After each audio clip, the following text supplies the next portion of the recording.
Hey guys, we're back for the very last section of this very long chapter, Chapter 2, Section 5. We've been looking at the events leading up to the American Revolution, the Declaration of Independence, what's going on after that with the Articles of Confederation and how it was so weak we couldn't do anything. And the last thing we talked about was the Constitutional Convention, the meeting to, quote, revise the articles. That's what they said. We were going to, quote, revise it, not overhaul it. They didn't want to scare people too much. So they said, we're just going to make changes to the articles. We know when they got there, they completely overhauled the articles. They basically threw it in the trash can and started over. And there is a whole bunch of compromises that had to be made in order for this Constitution to pass. Compromises over the structure, having a bicameral legislature, population, the differences with the large and small states and the free and slave states, all sorts of compromises. Now that they finally agreed on the writing, now states have to approve it. They have to ratify it. And the Constitution said we have to have 9 states ratify it in order for it to go into effect. And we are, like I said, at the very end of Section 4, we are going to have a fight on our hands. There are people who like this new government and people who hate this new government. And there's going to be names for these guys. The people who favored this new Constitution were called Federalist because they liked this new federal system of government where power is shared between the central government and state governments. If you remember back from Chapter 1, we talked about the different systems of government. We have a federal, a unitary, and a confederal. And the Articles of Confederation was a confederate system. All the power rested with the states, and they gave the federal government just a little power. Well, with the federal system, the federal government has power and the states have power, and they share it. It goes back and forth.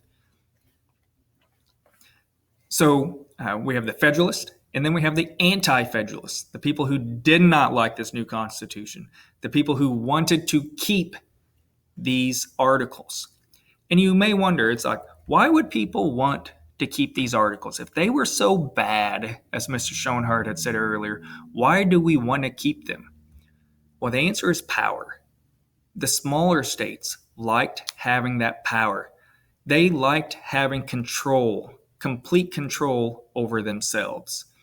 And they knew with a federal system of government, they would lose power. No one wants that. No one wants to willingly give up power. And so it's understandable smaller states and more rural people would favor the Articles of Confederation.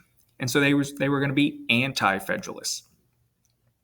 And so just the main idea of this section, a heated debate between the Federalists and the Anti-Federalists is going to take place in all the states. This is kind of what I have gone over. The convention, the Constitutional Convention, approves the Constitution. Whenever people saw it, some people were pleasantly surprised. Some people were angered. This new government reduced the power of the states. After all, it went from a confederacy to a federal system of government, so the states are going to lose power. And it completely changed the structure and power of the Congress. The framers in Article 7 outlined how it was going to happen, how ratification would take place. And these two groups, the Federalists and the Anti-Federalists. The Federalists were for the Constitution. The Anti-Federalists were against the Constitution. That should be really easy to remember. Anti-Federalist, against the federal system. So why were Anti-Federalists against it? They said, hey, we got away from England because England was such a strong central government. Remember this pendulum? Let me get my finger in the camera. England was way over here. And with the articles, we were over here. Now we're going back to this side. We don't want that. This is betraying the ideas of the American Revolution. People died to get away from this, and now we're bringing it back. That states would lose their sovereignty. The liberty, the people's freedoms were at stake here. That there was nothing stopping the federal government from becoming too powerful and becoming England all over again. One of the biggest complaints they had, though, was there is no listing of our constitutional rights. There is no Bill of Rights. And the Anti-Federalists said, there's nothing in the Constitution that says the federal government can't take away our powers. The Federalists tried to counter that. They said, look at all these limitations that we place on the federal government. There's no way they can take our rights away because we don't allow them to. And the Anti-Federalists were like, write them down. We want it in writing. And so a huge debate over a Bill of Rights ensued at the same time. Now with the Federalists, let me get myself out of the way. With the Federalists, they wanted a stronger national government. Some people looked at it as the lesser of two evils. They said, you know what? I'm not sure this central government, I think this central government may have too much power, but it beats having too little power. Some Federalists said, you know what? This brings us together. This forces the states into one country. Instead of being that, a firm friendship or a league of friendship, this was going to be one country that we were going to be forced to unify. They said with this stronger national government, we could defend ourselves against outside forces. We could regulate trade. We can put down rebellions like Shays' Rebellion. Remember that? That was that close call. Shays' Rebellion. We wouldn't have to worry about that. And the big thing that they focused on was the separation of powers, that the federal government would prevent itself from becoming too powerful by separating out power among the three branches, legislative, executive, judicial. And the legislative branch was going to be the most powerful, Madison said, but we were going to divvy up their power even more. We're going to separate it into two houses. And so with a system of checks and balances, and we would make sure, each branch would make sure that the other two branches weren't taking away power. And so they said this is a limited government. And so those are the two sides, the Anti-Federalists and the Federalists, and kind of like their talking points. In order to promote this new Constitution, the Federalists had a series of essays written, and we call these the Federalist Papers. 85 essays were written, and they were published in the colonies, or in the states, in newspapers. They were really directed at the people of New York, but everybody read them. Alexander Hamilton wrote most of them. James Madison wrote quite a few, and John Jay only wrote 5 out of the 85. He got sick and didn't write too many. What they did is they explained everything. They defended this new Constitution. They talked about, this is what we mean when we talk about the judicial branch. Here's what's going on. When we talk about the legislative branch, here's what we mean when we talk about their powers and their limitations. Here's what Article 1, here's what Article 4 means, here's what Article 6 means. And they talk about the limitations of this Constitution, that the government places, or the Constitution places limits on the national government. And by limiting the national government, it's going to protect our liberties. There's a whole bunch of Federalist Papers. We're going to read excerpts of a couple of them, and we're going to look at 1 or 2 Anti-Federalist Papers in our homework. They are written in 18th century English, and so they are difficult to understand. But we have summarizations of them that make it easier for us to read. But we're going to look at a couple of them with our homework assignments after this lecture.